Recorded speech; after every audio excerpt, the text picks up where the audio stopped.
But they promise miracles. There are no miracles in the life of nations. And what takes several years to destroy cannot be fixed in 2 years.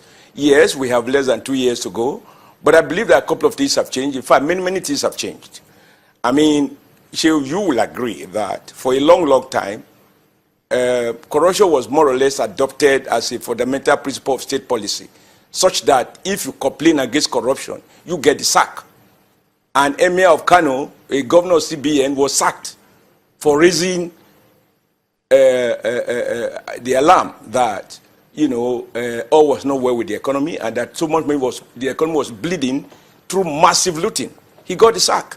We have moved from that regime of speak out and be sacked to one in which if you speak out against corruption, you now have reward for whistleblowers. This is a fundamental shift, and it's not within the realm of theory. I believe you can count. I mean, you are easily one of the most credible stations in the country.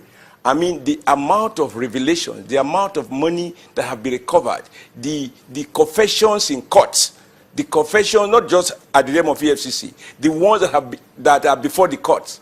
So you can't question that this president has provided the right political leadership to deal with corruption-related issues. It's not for me to tell the president what he needs to do, but it is normal that you examine your tools, you review the policy choices you had evolved over the past 2 years. Those of them that seem to be working and delivering well, you straighten them. Those that didn't seem to have performed, you review them. You look at your personnel and see which one you need to straighten and all of that. I think in a way, because I had also officiated at a lower level as governor. No government wants to be driven by the mob. Because you are a leader, we are in a democracy, people can say what they want to say, but what you see from inside is often much more than you are able to say. I believe the president, after 2 years, he has also said something, that this period also afforded him opportunity for much deeper reflection. And I think it was also strategic that he took time to address the country, to confirm that he's not only back, that he's fit and able to return to office, and to give those words of assurances. As they say, minimum words, maximum wisdom. I believe that what we needed to know is that this president is back and is ready to work. No speech without tension. A lot of these tensions are sponsored by people who have lost sight of power. It is those who are victims of, some of the struggles of this government, whether they were benefiting from insecurity or they were merchants of free money from NNPC and other sources. Those who are being called upon to account for all of the things that they stole. They have a lot to throw around.